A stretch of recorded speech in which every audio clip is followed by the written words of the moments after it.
Someone commented on our YouTube video about vocal fry that sent me on an incredible rabbit hole of a journey where I Oh, learned about vocal fry and I was really obsessing over it. And then it turns out that people who have issues with vocal fry are generally people who are sexist against women. what? Do only women have vocal fry? It's like the people who have issues with vocal fry have issues with vocal fry in young women. So to that person, I just have to say, uh... First question, are you sexist? Second question, sounds like we're burping. Hello, fellow yappers. I'm Ruchi. And I'm Shalini, and we're your hosts of Binge, Yap, Repeat. We're two best friends who spend an embarrassing amount of time binge watching TV, and honestly, we just need to talk about it. If you're here, we're guessing you do too. Fair warning, this is a spoiler-friendly zone. We will be discussing lots of spoilers. So, if you haven't watched the show yet, hit pause, go binge, and come back when you're ready to yap with us. And now, it's yap time.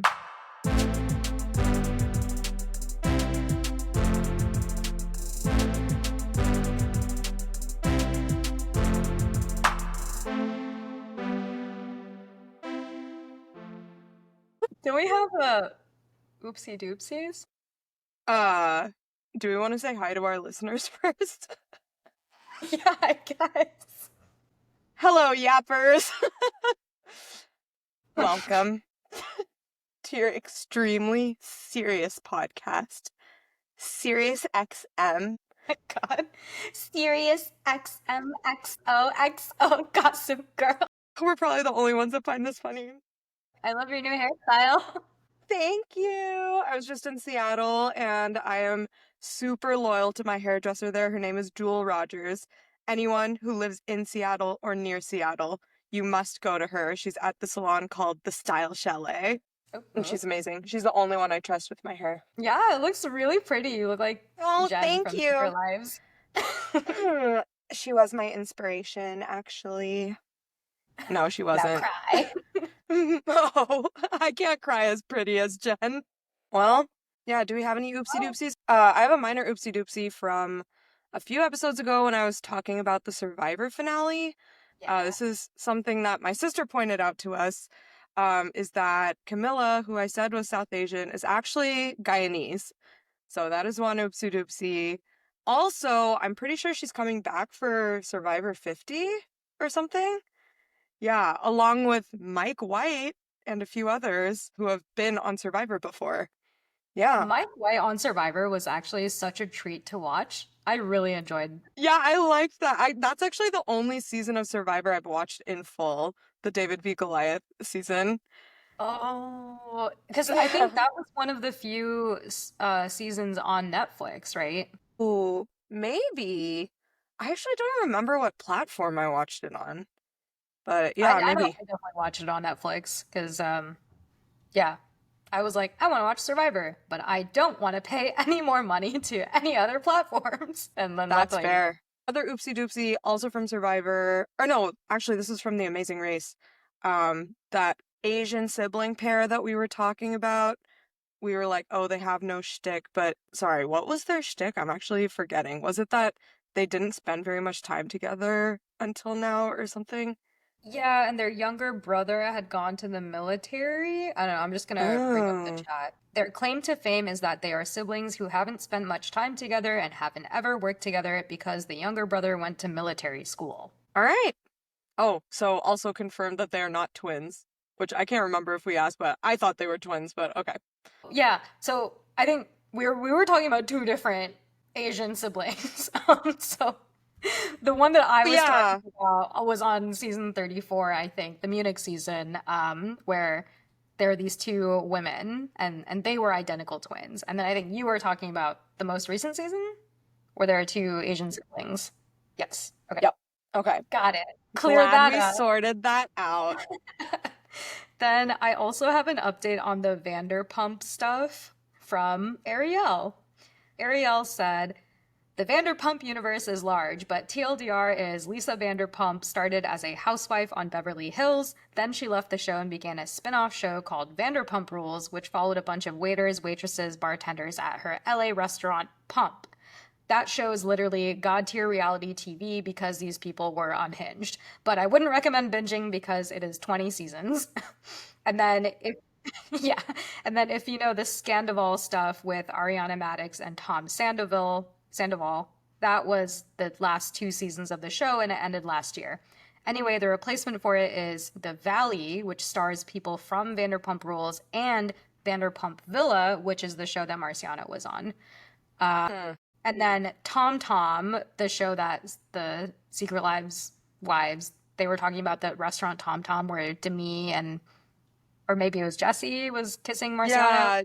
Yeah, So Jesse. so that restaurant is started by Tom Sandoval and Tom Schwartz, which is why it was named Tom Tom, because they're main characters on Vanderpump Rules. Got it. All right. Should we talk about Forever? Yeah, let's do it. Today we're going to talk about Forever, which is a Netflix series that first premiered on May 8th, 2025. The premise of the show is reunited as teens, Keisha and Justin are two childhood friends who fall deeply in love, experiencing the joy and heartache of a first romance. And it's American romantic teen drama television series created by Mara Brock Akil, and it stars Lovie Simone as Keisha Clark and Michael Cooper Jr. as Justin Edwards. Lovie Simone, not to be confused with the hit movie Love, Simon, which I kept thinking about whenever I saw her name. That is true. Lovie Simone is not Love, Simon. And it's loosely adapted from the Judy Blume book of the same name, Forever. And it's already been renewed for a second season. I think I am confusing Judy Blume with Junie B. Jones. Junie B. Jones. Wait, that sounds so familiar. Did you ever read those books? It's like a book series, Junie B. Jones. I think I am also mixing Judy Blume with Junie B. Jones. Oh no. What did Judy Blume write? I know the name Judy Blume, but I really don't recognize any of these books. And I feel like whenever anyone talked to me about Judy Blume, I would be like, probably the author of Junie B. Jones. And I think I just continued with that terrible assumption for like a decade, maybe even more. Oh no. Okay, I don't know if I've read any Judy Blume books then. Let me see. I think I have either. All right, so listeners, some of her children's books are the one in the middle is The Green Kangaroo, Iggy's House, Tales of a Fourth Grade Nothing, which does sound familiar, so maybe I've read that or at least heard of it. Also, all of these books were written in the 70s. Otherwise known as Sheila the Great, The Pain and the Great One, Freckle Juice, Super Fudge, Fudgemania, Double Fudge, Fungology, The Study of Fudge. No, I'm just kidding. It's first grade SpongeBob, but there is a Fudge series. And Okay. Tales of a Fourth Grade Nothing was the first in the Fudge series. And then, otherwise known as Sheila the Great, Super Fudge, Fudgemania, Double Fudge were all books in the Fudge series. Not Fudgeology, that is not canon. Word. All right, and then she has a bunch of young adult books. So she has kids' books, young adult books, and some nonfiction books. Her young adult books are You There, God? It's Me, Margaret. Then again, Maybe I Won't. It's Not the End of the World. Deanie, Blubber, Forever, which was written in 1975. Tiger Eyes, Just as Long as We're Together. Here's to You, Rachel Robinson. Places I Never Meant to Be. Yeah, I don't think I've read any of these. Me either. But it looks like Forever, yeah, so Forever is one of her young adult books. And it's about teenage sexuality. The show did hit on that. I'm reading the plot right now. Oh my. How different is it? Very much about sex. Oh, wow, this one was like barely about sex, I feel like. Oh, interesting. Okay, yes. So I see now why they say that it's loosely based. Okay. All right. What is Forever the book about? So it seems to be, this is just based off the Wikipedia plot summary, but it seems to be more about like, yes, teenage sexuality, but also way more about teenage sexuality than like what was shown in Forever. So there are still like two main characters, Catherine and Michael. They are students at nearby schools. They have a relationship, but there doesn't seem to be any, at least this is also from the Wikipedia, so there doesn't seem to be any like further tension like there was in Forever, for example. And there's more about like Catherine and Michael, about their relationship progressing and getting more intimate. And then they do go on family vacations in different states, but Catherine becomes attracted to this older tennis instructor, and then Michael like sees them holding hands or something. Um and then Michael's like, "Oh, so this like we're not in a relationship anymore," like confused.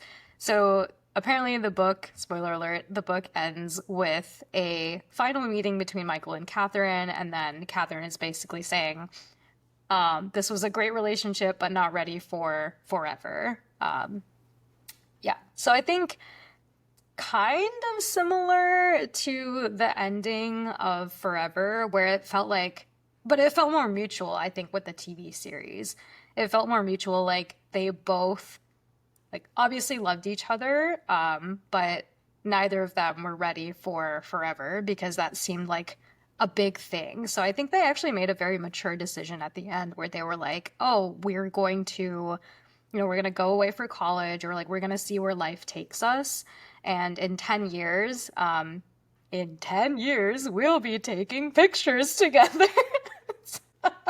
Wait, what is that? Middle Oh. reference. Anyway, so yeah, so then they were basically saying like, oh, in 10 years, maybe if we still have this depth of feelings toward each other, we'll find each other, which I thought was very mature. Yeah. All right. Going back to the book for a sec, though, that doesn't sound like it has anything to do with the show, to be honest. Right? Like, the only similarities are that they're two teenagers who begin a relationship? Basically, yeah. I mean, like the summer camp thing is similar. What summer camp? Or sorry, not the summer camp thing. The fact that both of them take them to like different states on family vacations. Maybe one of them goes to, what is it, Martha's Vineyard? Maybe they Yeah. go to Martha's Vineyard for camp or whatever. I don't know. Loosely based. Loose? Listeners, y'all should watch Middle Ditch and Shorts on Netflix. I think the podcast will be much more enjoyable. Yeah, honestly, just okay, before you binge the shows that this podcast is about, binge all of SpongeBob, then binge all of Middleditch and Shorts, and then binge our shows, and then binge us. Stop listening now. Don't turn it off. Go listen. Go watch Middleditch and Shorts. It's an easy 4 hours, and then come back. Start with Love, Megan, and then listen to this episode. We need to write an instruction manual for our podcast. Sometimes I feel sorry when I see the episode analytics on With Love Megan have increased, because I'm like, who is starting from the beginning? And I am so sorry that you're doing that. Who the fuck are you? Not us berating our listeners. Like, don't. Don't. That was what I like to call our experimental phase of this podcast. Yeah. I would say, what would be the episodes that you would actually recommend from our podcast? I would say, yeah, Four Seasons, Sirens, Bête Noire from Black Mirror, and I thought our apple cider vinegar episode was really good, but I feel like not that many people have watched that show. Yeah, I would agree. I think Deli Boys is also really funny. I enjoyed it. Yeah. Yeah. And Yeah. North of North. Yeah, we did. We tried with North of North. I feel like we really gave it a shot. Yeah. And I think we did justice to it. I think we did justice to Okay. Oh my God, we need to focus, it. We did a reel it in. reel it in. Okay, wait, we didn't even do overall Okay. thoughts. Yeah, we did not. Okay, you Um, want to start? sure.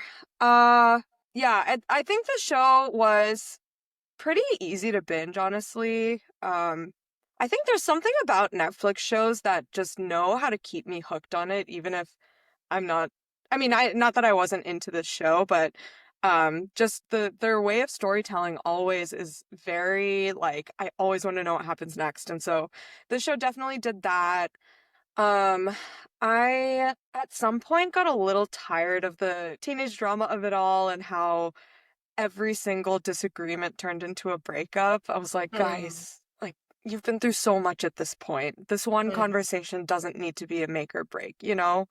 But I guess that's kind of realistic. I don't know how realistic that is, but definitely more realistic for a teenager than for that to happen in a relationship of 30-year-olds. Yeah, but I thought the main characters were both really cute, and I was rooting for both of them, and it was sweet how their families supported each other. So, yeah, overall, I liked it. Yeah, I mean, I think so too. I think in previous Binge in Progress sessions or segments, I had talked about how the initial communication issue was very much misunderstanding based. Like, oh, he didn't reply to me, but it's actually because his phone was taken away from his mom. Like, I'm gonna block him. And I really hate that type of drama, but I'm glad that it actually evolved over the course of the season to be more than that. It was more like, oh, this communication between us is actually solid now, and it's more communication with our parents and communication with, to be honest, ourselves in terms of what we really want to do instead of what other people expect us to do. So I liked that it had evolved into that over the course of the 1 year that they were dating. I don't think I would have been able to stand it if it continued to be more about the misunderstandings. And then to your point about the fact or like teenage romance being so like easily like they broke up. I think that is very realistic because I remember my first boyfriend in high school. We started dating like we were official, and then he went to Europe for 2 weeks. And by the time he came back to from Europe, I was like, I'm over this. Let's break up. I'm not ready.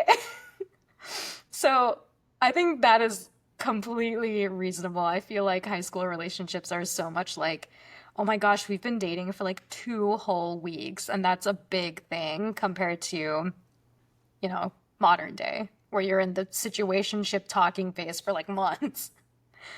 Yeah, that is very true. That is very true. Wow, Ruchi, a little heartbreaker. Lol. I am not proud of that relationship. I feel like I acted very immaturely looking back on it. You are just a child. Yeah, it's true. Happy I had that experience. Thanks for yapping with us. Okay, wait, one character that I really wanted to talk about was um Justin's mom and her parenting style. Because I felt Mm-hmm. like there were so many things that she did which were so good and so spot on, but then there were so many things that she did that I was like, huh? Like, why are you doing this? So, Yeah. yeah, what were some things that stood out to you? Okay, so just her character overall, I was actually really confused about what they were trying to do with her character. I don't know if they were trying to show this very nuanced person who wants the best for their son, comes from a high achieving background, but wants that for their kids, but doesn't want to pressure them too much. But I was just like, are they trying to show her as a really helicopter type A mom? Are they trying to show her as a modern parenting type positive role model? Are they trying to show her as a total hardo, judgmental rich person? I feel like she kind of towed the line between all of those. And and that's why every time she made a decision, I was like, what? I don't think she would do this. And it was super confusing to me. So I think the first time I thought that was, well, first when she finds out about the sex tape, when they're on vacation in Martha's Vineyard, and then the first conversation she has with Justin is like, you need to break up with this girl. And he's like, no, I'm helping her just like you taught me to be a stand-up person. And then she turns around and she's like, we need to help this girl. And it's like, yeah, he was already doing that. Also, it's not really your place to do that. And then why are you like threatening to tell her mom that is not your place at all? And yeah, that was so crazy to me. And then I guess another point that stood out to me as like a whoa, what are they trying to do with this character was when he goes to it, I think this might be the last episode when he goes to the Northwestern mixer or whatever, and then they're talking to someone, and anytime he tries to answer that person, she talks over him and interrupts him. I'm like, I just don't believe that she would do this. She is on top of things and wants to help him, but I don't think they've shown enough to make me believe that this is a bad quality of her, that she like wants to talk over her son all the time. So I was just a little confused about what they're trying to do with her. I do think I like out of the two mother-child relationships we saw, I think my mom is definitely more like Justin's mom than Keisha's mom. And so I saw a lot of my mom in her and just, wanting the best for your child, but also wanting them to know that your love is unconditional and not wanting to put too much weight on their achievements, but also wanting to celebrate their achievements, just towing that line. So I overall thought like obviously she had good intentions, but definitely some things that confused the heck out of me. Yeah, I think one dynamic that I didn't really like was how the dad was the chill guy and the mom was always the disciplinarian, because that's such a stereotypical gender role that we see where the mom is always the bad guy and the dad's like, "Oh yeah, like take the car, like do all of these things." So I think that was a little bit strange. Um, Going back to your point though about her initial reaction and then her double back with the response to the sex tape, I do think that she had a self-reflection moment where she was like, "Oh yeah, I," and they had a conversation. She and Justin had a conversation about this too, where she was like, "Yeah, I know that my initial reaction was to protect you and know make sure that you knew the whole story, but now my second reaction is, well, she is like she's been kicked out of her school. No one was there for her, and she didn't even tell her mom, who I know will be there for her and who would absolutely want to know." Um, and so I think there was that conversation around, oh yeah, we need to interfere in this, or like we need to intervene and make sure that she is getting the support that she needs. So I do like that even though it was none of her business, that she did intervene in the end, because that resulted in Keisha getting the support that she needed from her mom. Like, yeah, it was tough at first, but I think ultimately everyone ended up in a better place. I think what I didn't like, or maybe what I wanted to see, was some kind of consequence for Christian, because I absolutely think that he got off scot-free, and everyone said that he got off scot-free, but there was nothing in the end. There was no resolution to that. Yeah, that is so true. I can't believe she went to prom with him. I could Yeah. not believe that. I don't even know, like, obviously she did it for her mom's sake, or she just didn't want to rock the boat too much and let her mom know that anything was going on, but I would feel so unsafe with him. Yeah.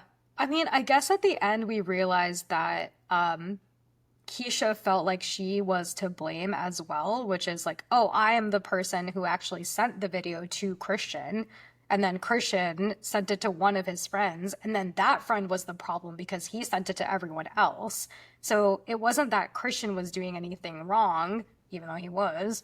It was like my fault for sending it to him and believing in him in the first place. And then it was that friend's fault for actually distributing it.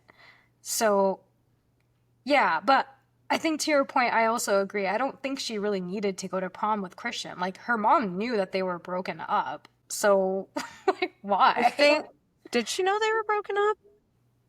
I think, Well, yeah, because she was like, she knew that he was sending flowers, trying to make it up to her or whatever. yeah, so Ugh.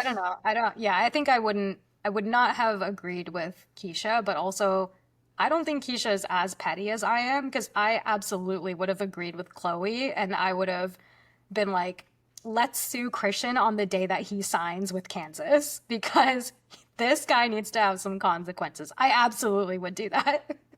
Yeah. Yeah, I know. It was surprising to me that she didn't blame she blamed herself as much as she blamed Christian. Because there's Yeah. such a big difference between sharing it with the person who made the video with you and then him sharing it to someone who had nothing to do with it. There's such a big difference. And it's Yeah. like, yeah, it just like you sending it to him didn't have to turn into this whole thing. He's the one that made it into a thing, you know? Yeah, exactly. So I was really confused as to how Keisha was so mature about not involving Christian or not punishing Christian. But then Yeah, I don't know, I just didn't get it. Maybe it was I don't know. immature because she was like, I don't want him to be in trouble. I don't know. Yeah, I mean, I think the fact that she didn't think it was his fault, I think made sense for her not to want to ruin his life. But like the fact that she didn't think it was his fault is the immature part, not the fact Yes. that she didn't want to ruin his life. Yeah. Yes, exactly. Yeah. She's kinder than Yeah. I am. Ruchi would be like, no, this wasn't his fault, but let me ruin his life anyway. Oops. Oops. No Kansas for you. Oh yeah. I wanted to do the true love test with you. What does that mean? In one episode, Keisha is writing Justin's name and then her name, and then she wrote true love, and then she had 31% or something was their love compatibility. And I was like, how did she, well, like, what is this MASH thing? And like, what is she actually doing? So I found a TikTok that explained what you do, and I did it with our names. Is So it is it just you count how many letters of TRUELOVE are in the combination of our names? exactly. Yeah. Okay. So here's how it looks. So I wrote our names and then I did the compatibility with our just our first names and with our first names and our last names. So yeah, so basically like you add them up here. So if we were just looking at your our first names, which is the true love category on the left. Yeah, we have 21% compatibility because we have R, U, and L, but none of the other letters. But then if Great. we add our last names, we have 61% because you basically just add them up individually and then like you add them up this way and then that's your Mm-hmm. tens digit and then you add them up this way and that's your ones digit. So our What? true love compatibility is 61% if it's our full name. I have notes for this extremely scientific calculation. Don't ask me what happens if there's more than two digits in the ones digit. I don't know if you carry.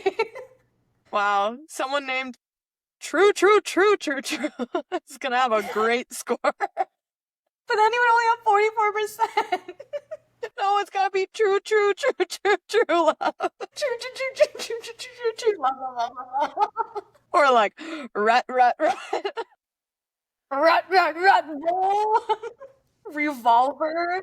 That would be another amazing Ooh. name. True Okay. Revolver. True Love Revolver. Okay, yeah. If someone's name Oh, was yeah. also would do very well because E's are counted twice. So we were just True. If you were 10 E's as your first name and 0 E's as your last name, wait, that would be 100%? because true and love both have E's in it. Uh-huh. So you would only have to Oh, have, right, right, right. But you don't need a yeah. zero. You don't need a single digit. So okay. So if you if your name is 10 E's then you are set for love. Everyone is gonna fall in love Anyone. with anyone.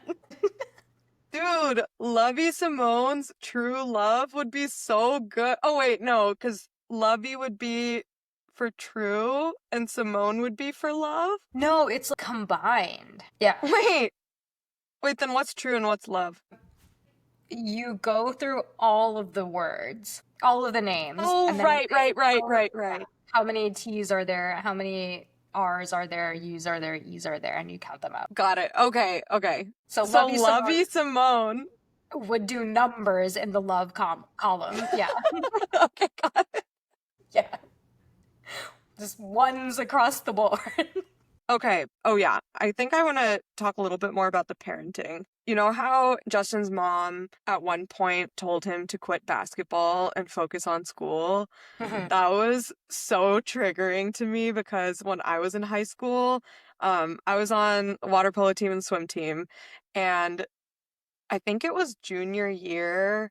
It was right around AP season, and I was taking an AP test for a class that I wasn't in, and so I was studying extra hard for it. And it was also during swim season, and but swim was my one outlet where I didn't have to think about school. I found swimming so cathartic, and I remember at one point my parents were like, I think you need they didn't tell me to quit swim team. They were just like, I think you need to skip some swim practices leading up to your AP tests. And I was like, no, swim is my place of peace. And we got into this huge fight about it. Not they weren't even trying to get me to quit. They were just like, skip a few practices. And I was like, no. So anyway, that reminded me of that quite a lot. I know exactly what you mean. I think I actually had this conversation with my dad very recently where he was like, "Oh, why are you doing this podcast stuff? Like just focus on your work and everything." And I was like, "The podcast stuff is what makes me feel like myself." And so I think we've had this conversation, basically the same conversation, like for decades now, where when I was in high school, they were like, oh, don't do tennis, like focus on your schoolwork. And then when I was in college, they were like, don't do a cappella, focus on your schoolwork. And then even when I started working, they're like, don't do a cappella, focus on your actual work. But I was telling him that out of like all of those things, I feel like the side stuff was what actually made me feel like myself and helped me deal with all of these other things that are going on in my life. Like it's my main thing, sure, but the side things and this, the hobbies and everything, it's like what makes you feel whole. I also Totally. And you need outlets to turn your brain off and just like be a human being and not a robot that's at her computer all day. Yeah, exactly. I think I have a theory about this though. So my theory is that growing up, my parents at least, they came from very humble backgrounds. They were not very affluent or anything. And so I think for them, it was truly a luxury to be able to focus on schoolwork and to be able to one track mind focus on actual work. And that's what they want us to do. But as we're growing up, we're like, just being so single focused on one thing is not enough and it's not what we actually want. And it's also like not what colleges want either, right? Or like colleges or other places of work. Like people want you to be dynamic and they want you to be able to think about things in a variety of different ways. And you don't even get that mindset unless you are doing other things other than your main work. Yeah, very true. Very true. I mean, the importance of well-roundedness is so, I think in the academia space is so undervalued. Yeah, Yeah, for very true. sure. And I think my grades in college would have been so much worse if I wasn't playing sports and doing a cappella. Because I would be like spiraling every single day and I wouldn't be able to focus. For sure. I feel that way too. I think also what's really important to me is communities. Like, I really love creating communities and being a part of communities as my side thing. And that's honestly helped me so much in my main work too. Like in college, because we did a cappella together, that's how we became friends. And then we were able to help each other out in our classes. What was that one physics lab that we took together? Oh my God, APH 119 or APH 109, APH 109, yes. Our applied physics lab Friday evenings from 7 to 10 p.m. What were we Horrible. doing? What Horrible. Absolutely horrible. and the way that we were told it was an easy A plus and we both got A minuses. Whoops. Hey, if we were there and we did not have each other, it would have been like bees. So true. So true. The whole is greater than the sum of its parts. Yes. Anyway, back to extracurriculars. Yeah, I liked that. I don't know. I just like that they depicted both main characters as pretty well-rounded people. Justin had sports and he had music. It was like, oh, he's really good at basketball. He's also very into music. And Keisha was a genius. And also the star track athlete. So I like that. I feel like so often characters are painted as one thing, but it's very realistic for someone to be very smart and also good at track. Yeah. Yeah, and almost like expected from colleges nowadays, from what I hear from Yeah. my cousins. Yeah. It Yeah. seems cutthroat now, man. Yeah, you have to be able to do it all, and not only do it all, but like be the best at everything all at once. Everything, everywhere, all at once. Yeah. One thing that I wanted to talk about was the soundtrack. I thought the soundtrack was so good. I So was good. It vibing. always hit. It was so good. Yeah, our friend Sarah, I can't remember if she said this in our group chat or if I was just talking to her about it, but she was just like, the music made me so nostalgic for high school, even though these songs weren't even when I was in high school. I don't know how they did it. It was so well integrated and got me in the feels every single time. Oh, it was so That good. reunion scene in, what was it, in Martha's Vineyard when they like bike towards each other and then they hug. Yeah, so sweet. Was that a her song Or if it was that her or they Daniel played? Caesar. Maybe both of them. Best part? I don't think it was best part actually. I think best part was featured though at I some think point. so, yeah. I think so, yeah. Yeah. Well, Similar to the music, but I guess on a slightly different note. Did you notice anything weird with the sound mixing in the show? I don't think so. There were a few places where the dialogue just sounded really garbled. I don't know. I was like, "Oh, maybe it's just my headphones," but then I also noticed it on a TV. I don't know what was going on, but like there were instances when people were talking, but like the S sound sounded like a shh because it was so like crispy. It was really strange. I felt that in several places, and I was like, is it just like really windy outside? Like, what's going on? It was usually an outdoor scene, but sometimes it was an indoor scene. Oh, I did not Yeah. notice that, but I believe you because I feel like you're very perceptive when it comes to these things. It Coming was a from little someone distracting, honestly. coming from someone who saw the little glitch for like zero point 0.1 milliseconds on Gilmore Girls. What was that? So wild. Um, okay. Well, yeah. Listeners, let me know if you also noticed that. I don't know. Maybe it was just me. Um, okay, what else did I want to talk about? Oh, this is just a little note, but in at the basketball games, I noticed that the colors of each team were flipped. So when it was a Brookwood home game, Camden was wearing their home colors. But then when it was a Camden home game, Brookwood was wearing their home colors. Oh, is that how basketball works? That's how most team sports work. Yeah, so when you're at home, you wear your school colors and the away team wears white generally. Oh, okay. So I just looked it up and it says in professional basketball, teams playing at home typically wear lighter colored uniforms than the visiting team. Huh? Is basketball backwards to other sports? I think so, because I think football works that way, where it's like lighter is the away and then darker is home. But I think in basketball it's different. Because I remember going to a Mm, basketball game and being confused because I was like, where? Wait, I think it was like a Warriors game that I went to, and I was like, why are the Warriors wearing this color? I was confused by that. interesting. Okay, because water polo is also like football, I guess, where the home team wears their team colors and the away team wears white. And I'm Yes. trying to think, I just went to a Golden State Valkyries game, but I could have sworn that the home team, Valkyries, wore dark colors. Let me see. Yeah, so let me see. In NFL, most teams often wear their official team color at home, with the road team being assigned to wear white in most cases. But I think they can also, I think it's like the home team can choose.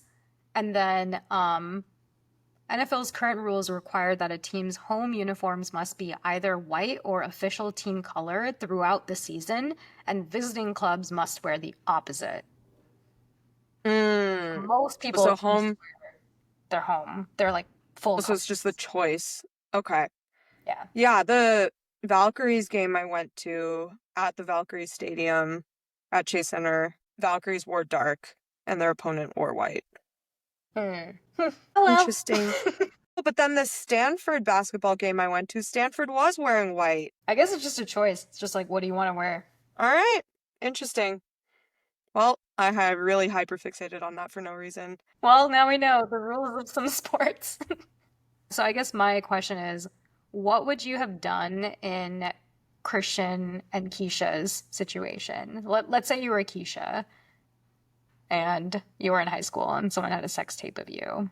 What would you do? Um, I would definitely have told my parents, but I can see why Keisha didn't, honestly, because I think they, the way they showed their relationship was actually very similar to, I thought, Lorelai Gilmore and Rory Gilmore, where Lorelai and Keisha's mom have placed almost their self-worth on their daughter's success, and that's so much pressure on the daughter, and so the daughter just feels like she has to be perfect.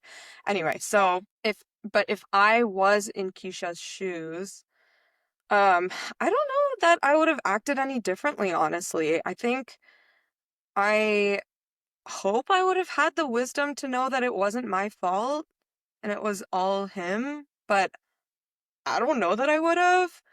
I don't know. What would you do? I guess you already said what you would have done. Yeah. Well, I don't know. I think in high school me, I don't know if high school me would have told my parents. Yeah. Um, well, high school me was too immature to be in that situation, if you know what I mean. I was like, Girl, I didn't even kiss a boy till I was 18, so yeah, same. there was no way I was gonna be in that situation. Same. Oh my God. Lol. What was I gonna do at a math competition? Um, anyway, yeah, so I think if I were in that situation, I don't know if I would tell my parents either. I think I would wait a really long time and then tell them after a couple months, maybe. Hmm. Yeah, I don't know if I would have survived without telling my parents, actually. I think me in my situation, not in Keisha's situation, but yeah, I think I probably would have told my parents immediately and been like, guys, help me. What did you think about the high school experience in general, though? Do you think it's like significantly different from how you experienced high school? I think they show high schools on TV as everyone being so beautiful and stylish, but I was like wearing hoodie, jeans, and flip-flops to school every single day. Like, I did not have time to think about what I was wearing to school. That's the only thing that I thought was unrealistic, but everything else I thought was quite realistic. I truly wonder how high school is today. I wonder if they are that stylish. Because I would believe it, to be honest, if people were like heavily influenced by TikTok or Instagram or something. I guess TikTok, not Instagram, and being like, oh, I need to like wear this and like wear the special thing and whatever. Because I feel Maybe. like even growing up, my high school experience was like not not what the high school experience was being portrayed on media. And even Mm, from talking to like other high schoolers, in my high school. I was like, we had very different high school experiences. Yeah. I don't know. Who knows?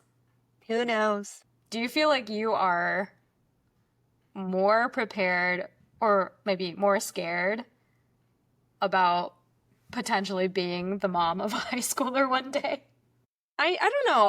I thought like every time there was a scene between a parent and the high school child, I actually felt like I knew what the parent should be saying. So maybe I don't feel ill prepared, but um it is just like a scary world that kids are growing up in these days. The world is so different now, and I've thought a lot about like at what age I would let my children have a smartphone and stuff because I think it's really scary how influenced by social media young children are. And so, I don't know. I might wait until they're 16 honestly to give them a smartphone. Um but anyway, that's the only part that scares me is how the world would affect them and how they would perceive themselves and everything just based on social media. But other than that, I don't know if the show really scared me. It did. You know how Sarah, when she was talking to us about it, she was like, it made me want to fall in love. It made me so excited to be in love. I actually had the opposite reaction where I was like, I'm getting residual emotional burnout from this relationship, and I don't want to talk to any man. No, not that extreme. I just seeing how distraught each of them was at so many points over the season, I was like, I don't know if I want that emotional roller coaster. Like, it's just so, I've been there, I was there for so long and so many points in my life that I just don't know if I can do the high lows again. But what about near Not the to end say, where it wasn't really about the high lows, but it was more about like being there for each other and being the physical manifestation of the voice that's inside your head? Like that scene at Christmas where Justin and Keisha are talking, and then Keisha's like, well, I got you this Christmas gift just in case you decide to pick music. And then also at the end where he's like, I think I'm going to go to Northwestern. And she was like, are you absolutely sure about that? Um, so I think like being that emotional support and being like, is this really and truly what you want to do? Because I know you and this is what I where I've seen you be your happiest self. And I don't think you would be happy at Northwestern, but also I just want to support you no matter what. I feel like that was what resonated with me about their love story. yes, but I also think I thought her whole when she came at him and was like, "You're so lost," blah blah blah. I thought that was just her dad that was in her ear being like, "Your boyfriend's super lost." And I don't know. I was like, this I feel like this came out of nowhere and now he believes it about himself. When like it's normal to be lost at this age. It's not a flaw. Um so I don't know. That's kind of how I reacted to that. I was just like, I don't think she needs to be criticizing him for this right now. And I think it's a little unfair. Like, just because she's had this goal that she knows she wants since she was 5 years old or whatever, doesn't mean everyone does. And it doesn't mean that that's something that's wrong with them. That's true. I do think in that moment it was probably her dad's words that were coming out as her own. But I also felt like she had a point, and like maybe she shouldn't have used those words about, oh, you're lost and you like need to get your stuff together or whatever. But I do think that she was providing a voice to the doubt that was in his head. Yeah. I think, okay, I do think I'm a little biased because I know not everyone feels this way, but I truly believe my parents know me so well and always have my best interest at heart that I'm like, why are you listening to this girl that's known you for a year when your parents have been there for you your entire life? Why are you choosing her advice over theirs? So I think that's the place where I'm coming from, where I'm like, that, like, yeah, he's getting some judgment from this girl he's only known for a year. Obviously, they know each other well, but like, she doesn't have the same life experiences he's had. She doesn't have the same support system he has. She doesn't have the same well, I think both of them had a lot of expectations placed on them by their parents. But yeah, I was just like, I don't think she needs to be the one telling him this right now. I don't know. And I also felt that for her. I was like, why are you actually he never really pushed any sort of agenda onto her, I thought, but that was also because she was so focused and so kind of clear-headed about what she wanted out of life. Yeah, I think the only thing that he pushed onto her was more about telling her mom about the sex tape. And Yeah. that was because his mom was like, I'm going to tell her mom. And then he was like, Yeah. I think you should tell her mom.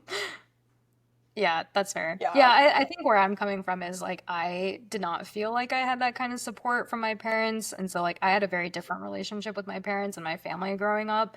So that's why I feel like being like in the relationship that I'm in, I do feel very emotionally supported. So yeah, I anchored on that side of things versus like, oh, someone's pushing me to do something and you don't know me, you don't know my life. That's generally how I feel when people that aren't my parents tell me that I should do things. I'm like, you don't even know me.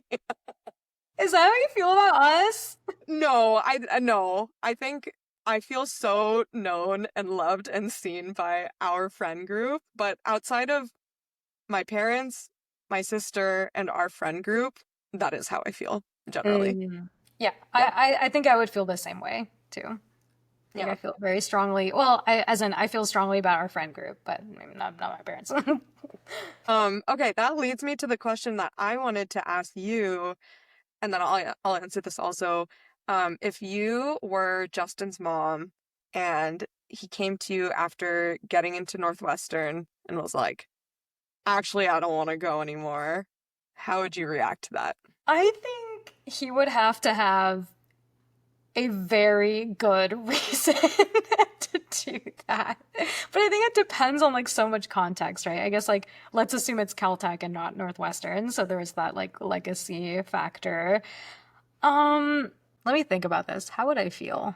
I think I would be disappointed, to be honest. Um, just because I feel like my life took such a strong pivot after Caltech as a result of college, in a great way. So I would definitely want that experience for my child, and I don't want my child to do anything that could potentially ruin that. At the same time, I think that luckily I have enough of a nest egg that if my kid just wants to do whatever it is that makes them feel the happiest with a plan for a higher education later, then I would be okay with that. I think I would feel similarly to you. I would definitely want them to have a plan. I think my first reaction would be something like, college isn't just about your major and what you're going to do as your profession after school. It's also about living with people your age and, having this very unique shared experience where you're surrounded by people your age taking classes with you and living together.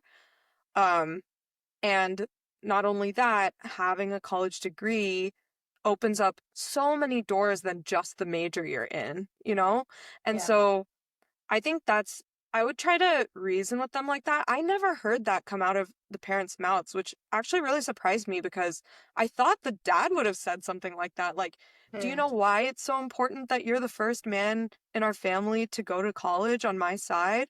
It's because we didn't have the choices that you're going to have after college. It's because we didn't have the opportunity or anything. And after you graduate from college, you have the luxury of so much choice in your life. If you Hmm. want to pursue music after college, go for it. Like at least you have a college degree to back you up on that. I really wanted to see that, and I think that's how I would have responded. If my kid was like, I really want to do this 1 year program, give me a year, which is kind of what Justin did. He was like, I think I'll go to Northwestern in the fall if like nothing happens. But like, I really want to take this 1 year to pursue this. This is my plan. I will go to college after this. I just like want this year while I'm still young, while I have the motivation and the creativity to pursue this.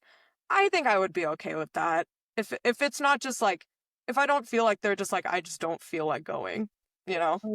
Yeah, yeah, I agree. It's like you've got to have a plan. But one reason why Justin didn't want to go to Northwestern is that he has like this learning disability and he has ADHD, which requires him to take extra time. And he knows that going to Northwestern, which is a academically rigorous school, will actually take away time and his creative energy basically from making music.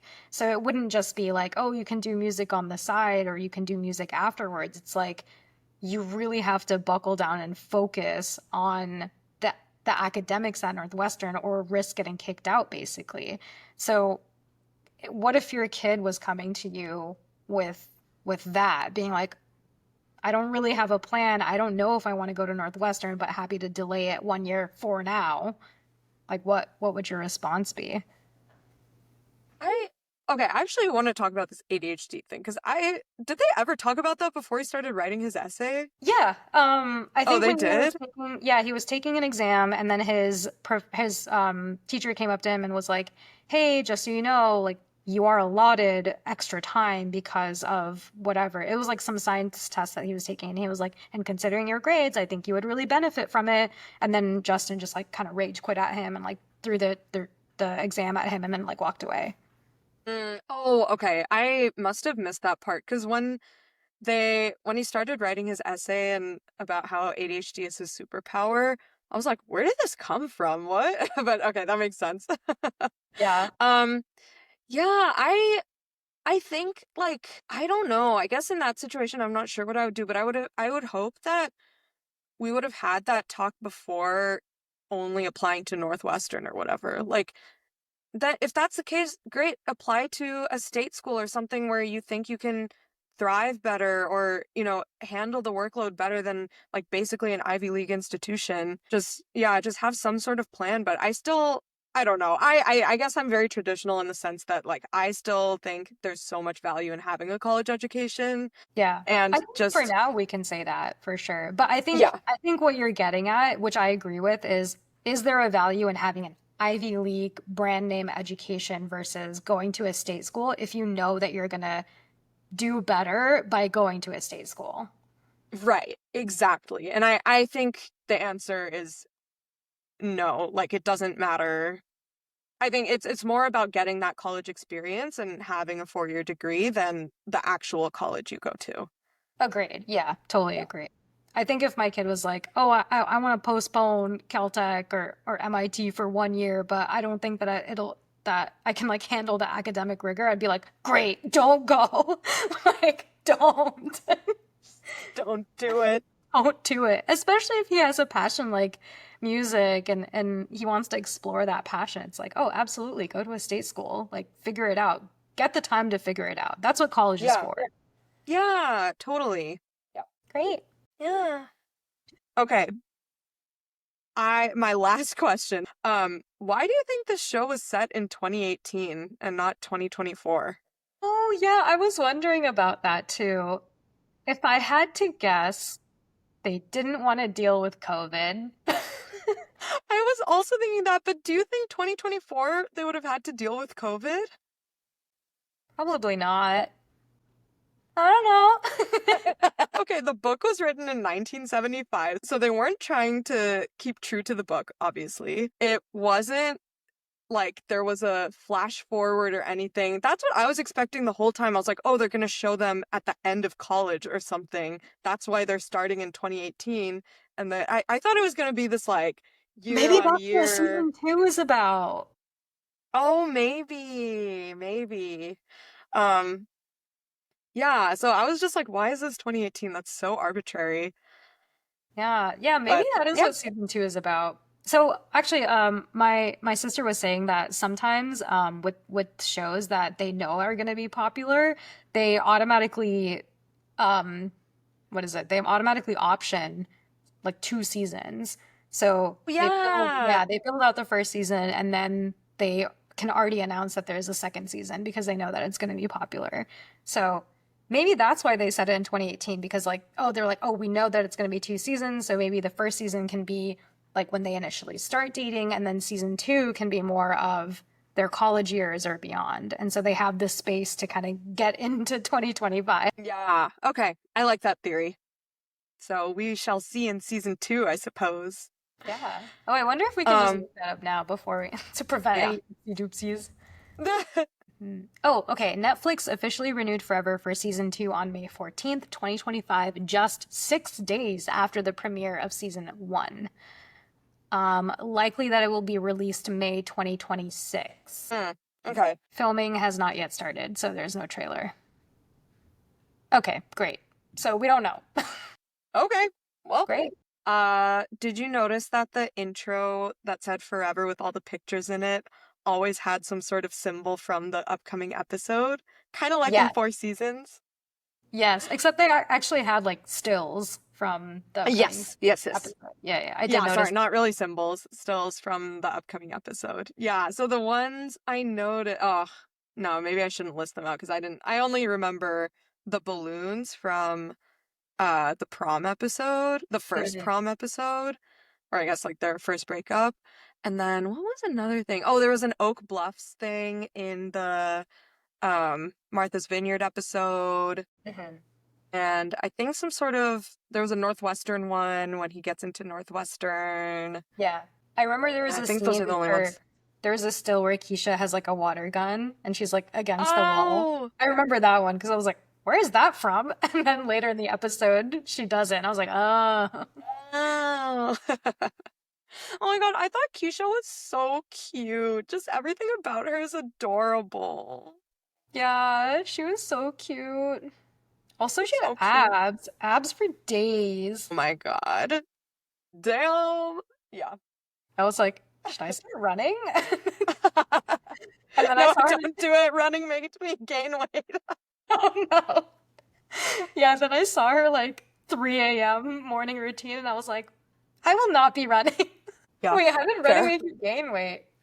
Oh, it's actually very common for marathon training. Not that I trained for a full marathon, I was training for a half marathon, but um basically I think like you get so hungry from long runs that you just keep eating and you No. feel like you're under fueled, so you just keep eating and then even though you're burning like 2,000 calories would be for a super long run. It would be for like a 22-mile run, but yeah, sometimes I would burn like 1,000 calories from my run, but I would still be in a calorie surplus just because I would keep eating.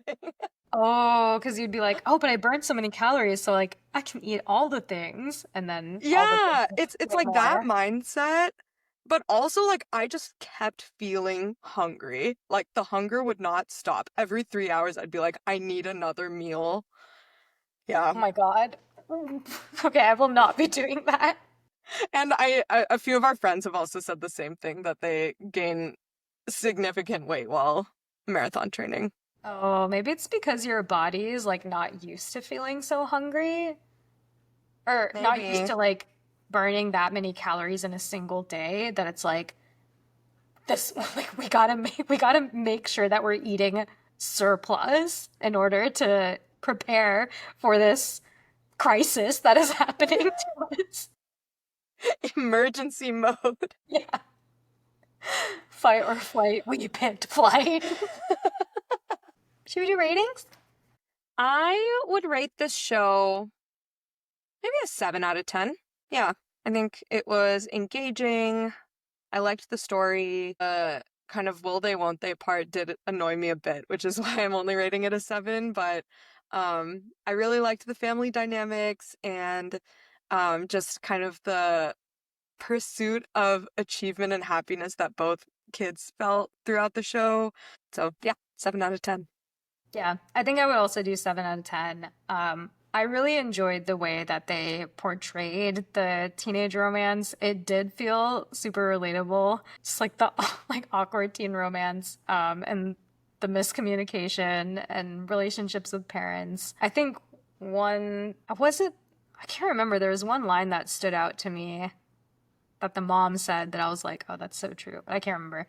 Anyway, yeah, I think it was really good. I think once the miscommunication part cleared up, which happened within 2 episodes or so, then I started getting into it a lot more. Mhm.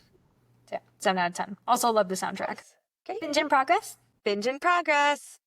Um, so I was in Seattle this past weekend and I stayed with my friend Jing, and she is equally intense about Gilmore Girls as I am. And so we watched a few episodes. We watched a few episodes of season 7, which actually is most people's least favorite season. Season 7 is not most people's favorite season because Amy Sherman-Palladino and Daniel Palladino left before that season. So it was written by the other writers in the room, and a lot of people don't consider it like canon for that reason.